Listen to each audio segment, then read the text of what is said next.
Hello student, ये आपका chemistry का चैप्टर नंबर 2 है जिसका नेम है acid base and salt, Hindi में अम्ल क्षारक एवं लवण। ओके, तो केमिस्ट्री में जो भी सब्सटेंस है उनको उनके नेचर के अकॉर्डिंग 3 कैटेगरी में रखा गया है जिसको बोलते हैं अपन acid base and salt. Okay, तो सबसे पहले हम टाइटल पे डिस्कस करेंगे।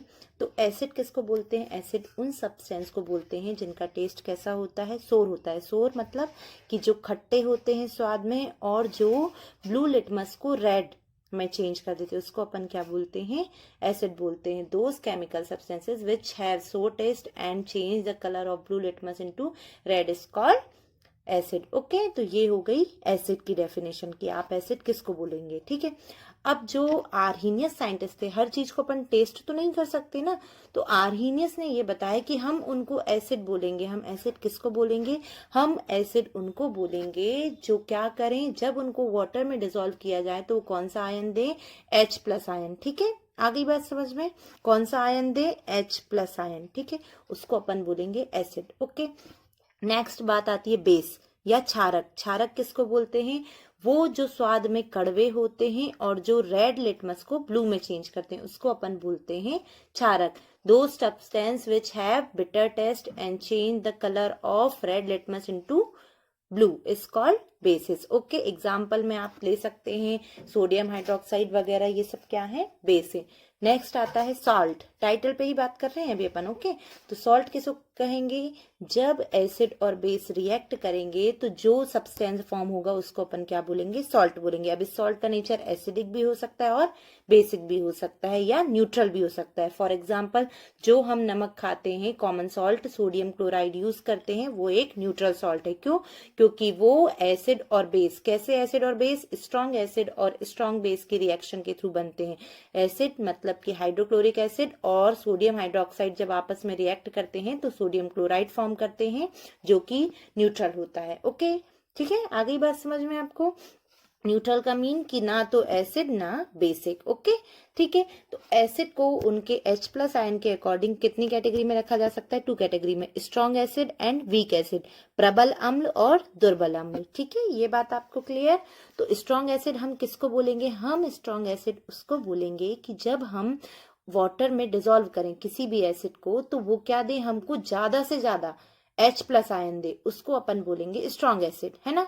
फॉर एग्जाम्पल कि जैसे कि आपने लिया 100 ग्राम बेसन लिया, ठीक है, और उसका 100 ग्राम बेसन का जो आप मटेरियल बना रहे हैं, सपोज भजिए वगैरह ही बना रहे हैं, तो आपको उतने ना मिलके सिर्फ 2 ही भजिए मिले, तो क्या है ये कोई बात हुई क्या कि इतना आपने लिया 100 ग्राम और सिर्फ 2 भजिए मिल रहे हैं आपको?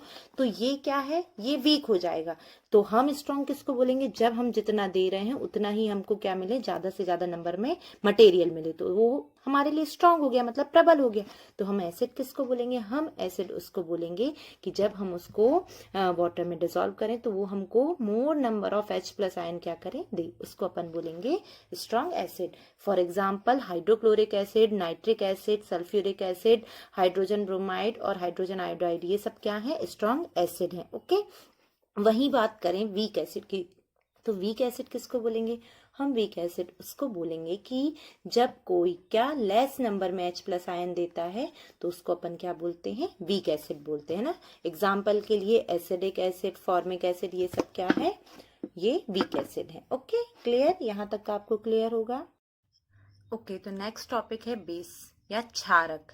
बेस किसे कहते हैं? बेस उसे कहते हैं जो टेस्ट में बिटर होते हैं और जो रेड लिटमस को क्या कर देते हैं? ब्लू कर देते हैं, प्लस जिनका टच कैसा होता है? सोपी होता है, चिकने होते हैं, वो क्या कहलाते हैं? बेसिस कहलाते हैं या क्षार कहलाते हैं। ठीक है, आर्हीनियस ने बेस की क्या डेफिनेशन दी? आर्हीनियस ने बताया कि जो वाटर में डिसॉल्व होकर कौन से आयंस देंगे? OH नेगेटिव आयंस देंगे, उनको अपन क्या कहेंगे? उनको अपन बेसिस कहेंगे। सेम जैसे एसिड 2 टाइप के थे, उनकी स्ट्रॉन्ग के स्ट्रॉन्गनेस के अकॉर्डिंग, तो ये भी कितने टाइप के होंगे? 2 टाइप के। कौन कौन से? Strong basis and weak basis. Okay, तो स्ट्रॉन्ग किसको बोलेंगे? वो बेसिस जो क्या करें? OH नेगेटिव आयन इजिली दे दे, है ना, और ज्यादा से ज्यादा नंबर में दे, उसको अपन क्या बोलेंगे? स्ट्रॉन्ग बेस या प्रबल क्षारक बोलेंगे। ठीक है, एग्जाम्पल के लिए sodium hydroxide, potassium hydroxide, calcium hydroxide, barium hydroxide. Okay, same वैसे ही वीक बेसिस या दुर्बल क्षारक किसे बोलेंगे? जो क्या करें, आसानी से OH नेगेटिव आयन ना दे, उसको अपन क्या बोलेंगे? वीक बेसिस बोलेंगे। ठीक है, यहीं से आप एसिड और बेस में डिफरेंस भी निकाल सकते हैं। अभी मैं आपको एसिड और बेस में डिफरेंस इसलिए नहीं बताऊंगी क्योंकि अभी मुझे केमिकल प्रॉपर्टीज बतानी है, उसके अकॉर्डिंग फिर अपन डिफरेंशिएट करेंगे। ओके, तो नेक्स्ट टॉपिक है हमारा इंडिकेटर्स। हमने ये तो कह दिया कि हम एसिड किसको कहेंगे, बेस किसको कहेंगे, टेस्ट के अकॉर्डिंग बता दिया, डेफिनेशन भी दे दी, बट ये पता कैसे लगाएंगे, है ना? तो हम एसिड है, बेस है, इसका पता कैसे लगाएंगे? हम ऐसे पता लगाएंगे इंडिकेटर्स के थ्रू। इंडिकेटर्स क्या होते हैं? इंडिकेटर्स वो सब्सटेंस होते हैं जो एसिड या बेसिक मीडियम में, अम्ल या क्षारीय माध्यम में क्या करते हैं? अपने व्यवहार को बदल देते हैं या अपने बिहेवियर को चेंज कर देते हैं। उसको अपन क्या बोलते हैं? इंडिकेटर्स बोलते हैं, या हिंदी में सूचक। ठीक है, बात समझ में आई? हिंदी में क्या बोलेंगे इंडिकेटर्स को? सूचक। ठीक है, फॉर एग्जाम्पल देखिए, आपकी गाड़ी आप लोग चलाते ही होंगे, है ना?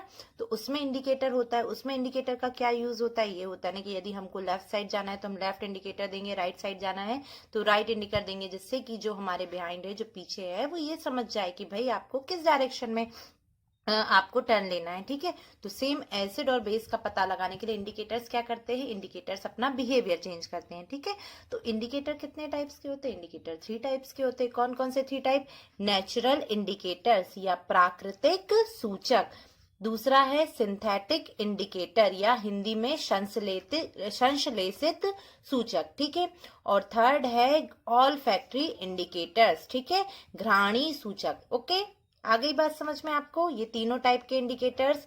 तो नेचुरल इंडिकेटर्स की सबसे पहले बात करते हैं। नेचुरल से आपको समझ में आ रहा होगा, ऐसा इंडिकेटर जो किससे तैयार किया जाता है, जो कहाँ से मिलता है हमको? प्लांट से मिलता है, उसको अपन क्या कहते हैं? नेचुरल इंडिकेटर्स कहते हैं। फॉर एग्जाम्पल लिटमस हम बात कर रहे थे, ब्लू रेड लिटमस की बात कर रहे थे ना, तो वो कैसे मिलता है? वो लाइकेन जो ट्री होता है उसकी बार्क से तैयार किया जाता है। हल्दी जो हम घर में यूज करते हैं, टर्मरिक जिसको बोलते हैं, या लाल पत्ता गोभी वगैरह, ये सब क्या है? ये सब नेचुरल इंडिकेटर हैं। और बीटरूट, चुकंदर वगैरह, ये सब नेचुरल इंडिकेटर या प्राकृतिक सूचक है। ठीक है, सेकेंड है हमारा सिंथेटिक इंडिकेटर। सिंथेटिक से आपको मीन समझ में आ रहा होगा, जिनको हम कहाँ प्रिपेयर करें? ऐसे इंडिकेटर जो क्या कहाँ पे प्रिपेयर किए जा रहे हैं? जो लेबोरेटरी में या इंडस्ट्री में प्रिपेयर किए जा रहे हैं, उनको अपन बोलेंगे सिंथेटिक या संश्लेषित सूचक। ठीक है, इनका क्या काम होता है? ये भी अपना बिहेवियर चेंज करेंगे। यदि ये एसिड मीडियम में है तो क्या करेंगे? जैसे फिनोप्थेलिन और मेथिल ऑरेंज किसके एग्जाम्पल हैं? यदि हम नेचुरल की बात करें तो जैसे लिटमस है, लिटमस यदि ब्लू है तो ब्लू एसिड मीडियम में किस कलर का हो जाएगा? रेड कलर का हो जाएगा। और यदि बेस है तो जो लिटमस रेड कलर का है वो किस कलर का हो जाएगा? बेस मीडियम में, बेसिक मीडियम में ब्लू कलर का हो जाएगा, है ना? तो ये अपना बिहेवियर दोनों ने चेंज कर दिया ना, एसिड का पता लगाने के लिए और बेस का पता लगाने के लिए, अम्ल और क्षार का पता लगाने के लिए, है ना? तो सेम ये जो सिंथेटिक इंडिकेटर है जिसमें कि फिनोप्थेलिन और मेथिल ऑरेंज ये दोनों है, तो यदि फिनोप्थेलिन को हम एसिड में डालेंगे तो कोई भी कलर नहीं होगा, लेकिन हाँ, यदि हम इसको बेस में डालेंगे तो ये कौन सा कलर देगा? पिंक कलर देगा। ठीक है, इसके बाद यदि मेथिल ऑरेंज को हम कहाँ डालते हैं? एसिड में डालेंगे तो वो रेड कलर देगा, और यदि बेस में डालते हैं तो वो येलो कलर देगा। आ गई बात समझ में? तो ये अपना बिहेवियर चेंज कर रहे हैं ना, तो इस कारण से ये इंडिकेटर हो गया, अपन को पता चल जाएगा कि भाई कौन कब कैसा बिहेवियर कर रहा है, तो वो उस टाइप का हो गया।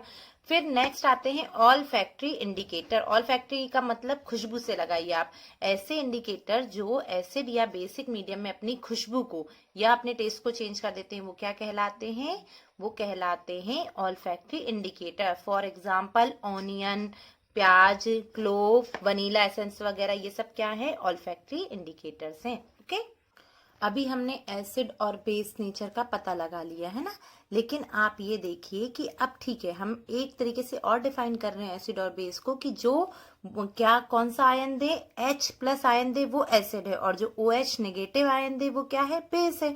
तो देखिए अब ये कौन कितना स्ट्रांग है, मतलब कौन कितना ज्यादा नंबर में H+ आयन दे रहा है, कौन कितना OH नेगेटिव दे रहा है, ये कैसे पता लगाएं? तो ये पता लगाने के लिए एक स्केल है जिसको बोलते हैं pH स्केल। कौन सा स्केल बोलते हैं? P�small H pH scale. ये जैसा अपन स्केल अपनी डेली लाइफ में यूज करते हैं ना, रूलर, वैसा ही एक स्केल होता है जिसमें नंबरिंग होती है, लेकिन नंबरिंग कहाँ से कहाँ तक होती है? 0 to 14 होती है। Okay, clear. तो इसमें ये होता है, क्या होता है कि ये जो स्केल है इसका ये फुल फॉर्म क्या है पीएच का, पोटेंज ऑफ हाइड्रोजन। हाइड्रोजन आयन का कंसंट्रेशन किसी भी सॉल्यूशन में कितना ज्यादा है, किसी भी सॉल्यूशन में हाइड्रोजन आयन के कंसंट्रेशन को मेजर करने के लिए जो स्केल यूज किया जाता है उसको अपन बोलते हैं पीएच स्केल, है ना। A scale which is used for measuring hydrogen ion concentration in a solution is called pH scale. Okay, तो पीएच स्केल का काम आपको समझ में आ गया कि किसी भी आयन में किसी भी सॉल्यूशन में हाइड्रोजन आयन कितने ज्यादा है, ये कौन बताएगा आपको, पीएच स्केल बताएगा। इस पीएच स्केल में 0 to 14 क्या होते हैं, नंबर मार्क होते हैं, ठीक है। अब देखिए यदि हम 7 से बिलो जाते हैं, 7 से बिलो जाएंगे तो वो क्या बताएगा, एसिडिक, मतलब 0 बिटवीन 7 कितना हो जाएगा, 0 to 7 एसिडिक, नेचर जो होगा सॉल्यूशन का वो एसिडिक होगा। और 7 से 14 के बीच में क्या होगा, उसका बेसिक होगा, अम्लीय और क्षारी। बात समझ में आ गई। 7 के नीचे अम्लीय और 7 के ऊपर क्या है, क्षारी, acidic and basic. Okay, clear आपको। ओके स्टूडेंट, हमारा नेक्स्ट टॉपिक है chemical properties of acids and bases, अम्ल एवं क्षार के रासायनिक गुणधर्म। ओके, तो पहला जो प्रॉपर्टी है एसिड एंड बेस की वो ये है, आप याद रखिए, ये ऑब्जेक्टिव के लिए भी इम्पोर्टेंट है कि एसिड या बेस दोनों ही जब किसके साथ रिएक्ट करते हैं, मेटल के साथ। अम्ल या क्षार जब धातुओं के साथ अभिक्रिया करते हैं तो हाइड्रोजन गैस रिलीज करते हैं और क्या बनाते हैं, लवण बनाते हैं। हिंदी में आपको समझ में आ गया कि क्या, जब अम्ल या क्षार धातु के साथ अभिक्रिया करते हैं तो हाइड्रोजन गैस निकालते हैं और लवण बनाते हैं, ठीक है। In English when when acid react with metal form salt and evolve hydrogen gas. और सेम ऐसा ही किसके साथ भी होगा, बेस के साथ भी होगा। ये सल्फ्यूरिक एसिड आपका क्या है, एक एसिड है, और Zn क्या है, एक मेटल है। जिंक मेटल के साथ सल्फ्यूरिक एसिड की रिएक्शन हुई तो सॉल्ट फॉर्म हुआ जिसको बोल रहे हैं जिंक सल्फेट, और हाइड्रोजन गैस रिलीज हो रही। सेम ऐसा ही बेस में भी होगा, बेस जब रिएक्ट करेगा तो सोडियम जिंकेट बना और हाइड्रोजन गैस रिलीज हो गई। आप जानते हो ये एरो किसका साइन है, गैस इवॉल्व होने का, ठीक है। सेकेंड प्रॉपर्टी क्या कहती है, सेकेंड प्रॉपर्टी ये कहती है कि जब मेटल के साथ जब एसिड मेटल कार्बोनेट या हाइड्रोजन कार्बोनेट के साथ रिएक्ट करेंगे तो क्या फॉर्म करते हैं, तो ये सॉल्ट फॉर्म करते हैं, वाटर फॉर्म करते हैं और कार्बन डाइऑक्साइड गैस रिलीज करते हैं। याद रखें आप, जब एसिड मेटल कार्बोनेट और हाइड्रोजन कार्बोनेट के साथ रिएक्शन करते हैं तो कार्बन डाइऑक्साइड गैस रिलीज करते हैं और सॉल्ट एंड वाटर फॉर्म करते हैं। ओके, आ गई बात समझ में। तो ये एक मेटल कार्बोनेट है, सोडियम कार्बोनेट हाइड्रोक्लोरिक एसिड के साथ रिएक्ट कर रहा है तो सोडियम क्लोराइड फॉर्म कर रहा है और वाटर फॉर्म हुआ और ये कार्बन डाइऑक्साइड रिलीज हो गई, ठीक है। आ गई बात समझ में। नेक्स्ट है कि जो बेस होते हैं, बेस अपन एसिड और बेस की जो प्रॉपर्टी है वो साथ साथ करते चल रहे हैं जिससे आपको डिफरेंस भी तैयार होते जाएंगे। तो पहली प्रॉपर्टी तो दोनों की सेम थी, लेकिन सेकंड प्रॉपर्टी जो है वो ये है कि अम्ल जो है मेटल कार्बोनेट और मेटल हाइड्रोजन कार्बोनेट के साथ रिएक्ट करके salt, water and carbon dioxide release करते हैं, बट जो बेस है वो मेटल कार्बोनेट या मेटल हाइड्रोजन कार्बोनेट के साथ रिएक्शन नहीं करते। आ गई बात समझ में। क्षारक जो है वो अभिक्रिया नहीं करते हैं मेटल कार्बोनेट मतलब धात्विक कार्बोनेट और धातु हाइड्रोजन कार्बोनेट के साथ, ठीक है। आ गई बात समझ में। थर्ड पॉइंट आते हैं reaction of acid and base. इसको स्टार पॉइंट कर लीजिए क्योंकि इस रिएक्शन को बोला जाता है न्यूट्रलाइजेशन रिएक्शन। तो पहले देखते हैं कि क्या होता है। जब एसिड और बेस आपस में रिएक्ट करते हैं तो क्या फॉर्म करते हैं, सॉल्ट एंड वाटर फॉर्म करते हैं, ठीक है। इस रिएक्शन को बोला जाता है न्यूट्रलाइजेशन रिएक्शन। क्यों, क्योंकि एसिड और बेस जब रिएक्ट करेंगे तो क्या फॉर्म कर रहे हैं, सॉल्ट एंड वाटर, और एसिड और बेस एक दूसरे के इफेक्ट को क्या कर देंगे, न्यूट्रलाइज कर देंगे। तो इस कारण से हम क्या बोल रहे हैं, इसे न्यूट्रलाइजेशन रिएक्शन बोल रहे हैं। आगे बात समझ में। नेक्स्ट यहाँ पे रिएक्शन का एग्जाम्पल दिया हुआ है। हाइड्रोक्लोरिक एसिड क्या है, एक स्ट्रॉन्ग एसिड है और सोडियम हाइड्रोक्साइड एक स्ट्रॉन्ग बेस है। ये दो एसिड और बेस ने रिएक्ट किया तो सोडियम क्लोराइड कॉमन सॉल्ट जो कि हम घर में नमक खाते हैं वो फॉर्म हुआ और वाटर, ठीक है। नेक्स्ट प्रॉपर्टी है reaction of metallic oxide with acid. Metallic oxide की एसिड के साथ रिएक्शन क्या होती है, तो when acid react with metallic oxide form salt and water form करते हैं। कैसे, देखिए इसका पहले हम डेली लाइफ से आपसे एग्जाम्पल समझाते हैं। आपने अपने घर में मम्मी लोगों को नींबू को तांबे के बर्तनों पर रगड़ते हुए देखा होगा, देखा है? तो देखिए क्यों होता है ऐसा। ऐसा इसलिए होता है कि जो तांबे के बर्तन वगैरह, ये चांदी वगैरह, उस पर क्या होता है, वो ऑक्सीजन के साथ रिएक्ट करके क्या बना लेती हैं, अपने ऑक्साइड या कार्बोनेट फॉर्म कर लेती है ना। तो ये जो होते हैं, इनका नेचर कैसा होता है, बेसिक होता है। इनका नेचर कैसा होता है, बेसिक होता है। और एसिड का नेचर कैसा है, एसिडिक है। तो हमने अभी एक और प्रॉपर्टी, 3rd नंबर की प्रॉपर्टी पढ़ी कि जब एसिड और बेस रिएक्ट करेंगे तो क्या फॉर्म करेंगे, सॉल्ट एंड वाटर। मतलब एक दूसरे के इफेक्ट को वो न्यूट्रलाइज कर देंगे, उदासीन कर देंगे, है ना। तो सेम जो लेयर बनी थी ऑक्साइड की, वो बेसिक थी, है ना। जब हमने उसको एसिड मतलब नींबू वगैरह से रगड़ा तो वो क्या होने लगा, इफेक्ट न्यूट्रलाइज होने लगा और तांबे के बर्तन चमचमाने लगे। आगे बात समझ में आपको?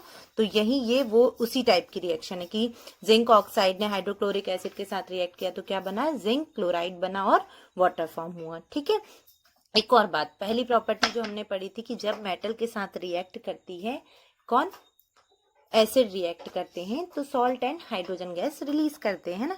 तो इसलिए ये प्रिकॉशंस दिया जाता है कि जो भी खट्टी चीजें हैं, जो भी सोर मटेरियल है, खाने की जो भी चीजें हैं खट्टी वाली, उनको जैसे अचार वगैरह, उनको ब्रास या मेटल वाले जो बर्तन होते हैं ना, उनमें स्टोर नहीं करना चाहिए। तो अब आप रीजन दे सकते हैं कि क्यों स्टोर नहीं करना चाहिए।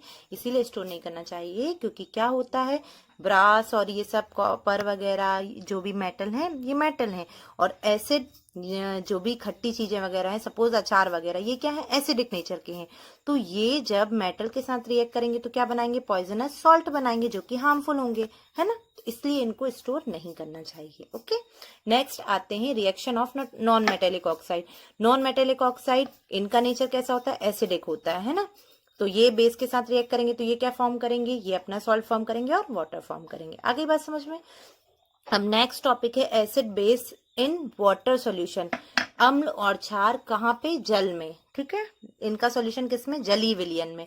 अम्ल और क्षार जली विलयन में। तो क्या करते हैं, तो आपको पता है, ये तो अपन शुरू से ही बोलते आ रहे हैं कि जब अम्ल या क्षार को क्या किया जाता है, पानी में मिलाया जाता है, तो ये क्या देते हैं, जो अम्ल होगा वो H+ आयन देगा और जो क्षार होगा वो कौन सा आयन देगा, OH नेगेटिव आयन देगा। ये क्षार है जो OH नेगेटिव आयन दे रहा है और ये अम्ल है जो कौन सा आयन दे रहा है, H+ आयन। लेकिन H+ आयन जो है वो सिंगल नहीं रह सकता, इसलिए ये वाटर के साथ रिएक्ट करके H3O+ आयन फॉर्म करता है जिसको हाइड्रोनियम आयन बोलते हैं। आई होप आपको यहाँ तक का क्लियर होगा। ओके स्टूडेंट, नेक्स्ट ये छोटा सा टॉपिक आपकी बुक में दिया गया है, एल्कलीज। तो एल्कलीज क्या होते हैं, एल्कलीज वो बेस होते हैं जो वाटर में डिजोल्व होते हैं, मतलब जिनको अपन वाटर में मिक्स करें तो क्या होते हैं, टोटली डिजोल्व हो जाते हैं, उसको अपन बोलते हैं एल्कलीज। ठीक है, यहाँ से ये बात समझ में आ गई। अब हिंदी में इनको बोलते हैं क्षार। तो वो क्षारक जो वाटर में क्या हो जाए, पानी में घुल जाए, उसको अपन क्षार बोलेंगे। ठीक है, आगे बात समझ में। तो यहाँ से एक लाइन ये निकल के आती है कि जो एल्कलीज हैं वो बेसेस हैं, बट सारे बेसेस एल्कलीज नहीं है। आगे बात समझ, क्यों, क्योंकि भाई सबका अपना अपना नेचर है भाई, कोई घुलेगा कोई नहीं घुलेगा, कोई डिजोल्व होगा कोई डिजोल्व नहीं होगा। तो sodium hydroxide, potassium hydroxide, calcium hydroxide, ये सब क्या है, ये सब एल्कलीज भी हैं। आगे बात समझ में। ठीक है, चलिए नेक्स्ट है आपका डाइल्यूशन। डाइल्यूशन क्या है, मिक्सिंग ऑफ एन एसिड और base with water, decrease in the concentration of ion. अब वो आयन क्या हो सकते हैं, हाइड्रोनियम आयन या OH negative ion per unit volume. Such a process is called dilution. देखो डाइल्यूशन किसको कहेंगे, एसिड या बेस में पानी को मिक्स करने की प्रोसेस जो क्या करती है, उनके आयन का कंसेंट्रेशन कम कर देती है, तो उसको अपन क्या बोलते हैं, डाइल्यूशन बोलते हैं। यूं देखें अपन कि जैसे शुगर एंड वाटर की चाशनी है ना, चाशनी तो आप जानते हैं ना, चाशनी है तो गाढ़ी गाढ़ी है भाई चाशनी। अब जैसे ही चाशनी में अपन पानी मिलाते जाएंगे तो क्या होगा, शुगर का लेवल कम होता जाएगा, है ना। तो ये जो प्रोसेस अपन कर रहे हैं ये है क्या है, पानी मिलाने वाली प्रोसेस, ये डाइल्यूशन की प्रोसेस है। तो यहाँ अब आप इसको शुगर से और चाशनी से वो नहीं करने, कंपेयर मत करने लगेगा, ये इट्स जस्ट एग्जांपल। ओके, तो यहाँ आप ये समझेंगे कि एसिड और बेस में जो वाटर मिक्स किया जाता है तो वो उनके हाइड्रोजन और OH नेगेटिव आयन को क्या करती है, कंसंट्रेशन को कम करती जाती, कम होते जाएंगे भाई, ऑब्वियस सी बात है। तो इसको अपन बोलते हैं डाइल्यूशन। ठीक है, यहाँ से एक क्वेश्चन आता है कि ऐसा क्यों कहा जाता है कि एसिड को डाइल्यूट करते टाइम क्या कीजिए कि पानी में एसिड मिक्स कीजिए, वो मतलब पानी में एसिड मिक्स कीजिए, एसिड में पानी नहीं। आगे बात समझ में क्यों ऐसा कहा जाता है कि आपको पानी में एसिड को मिक्स करना है, एसिड में पानी को नहीं। फॉर एग्जाम्पल आपके पास 2 क्या रखे हुए हैं, बीकर रखे हुए, एक में एसिड है और एक में वाटर है ना। तो आपसे बोला जाएगा कि ये जो वाटर है इसमें आप एसिड को मिक्स कीजिए, ठीक है। जो वाटर है उसको एसिड में मत डालिए। ऐसा क्यों कहा जाता है? ऐसा इसलिए क्या किया जाता है कि देखिए, जैसे ही हम क्या करेंगे, एसिड में वाटर को मिक्स करेंगे तो क्या होगा कि अपन जानते हैं क्या करते हैं, हाइड्रोजन आयन देते हैं भाई एसिड, तो तुरंत जल्दी जल्दी क्या होंगे, हाइड्रोजन आयन फॉर्म होने लगेंगे। और ये हाइड्रोजन आयन फॉर्म जो होते हैं, मतलब ये जो डाइल्यूशन की प्रोसेस होती है, ये क्या होती है, हाईली एक्सोथर्मिक होती है। मतलब एक्सोथर्मिक बोले तो अपन ने पढ़ा है ना, ऊष्मा क्षेपी, बहुत ज्यादा अमाउंट में क्या होती है, हीट रिलीज होती है। अब हीट रिलीज होती है तो क्या होगा भाई, वो बीकर पे क्या करेगी, प्रेशर डालेगी, और जिससे कि क्या होगा, बीकर ब्रेक डाउन हो जाएगा और जो भी मिक्सचर वगैरह वो पूरा स्प्लैश हो जाएगा, मतलब फैल जाएगा, जिससे बर्न भी होता है, हो सकता है। तो इस कारण से ये प्रिकॉशन दिया जाता है कि pour acid into water, not water into acid. Okay, clear. अब देखिए कि ये जो पीएच वैल्यू है एसिड की, मतलब पीएच वैल्यू जो भी है, इसकी हमारी डेली लाइफ में काफी इंपॉर्टेंस है। कैसे इंपॉर्टेंस है?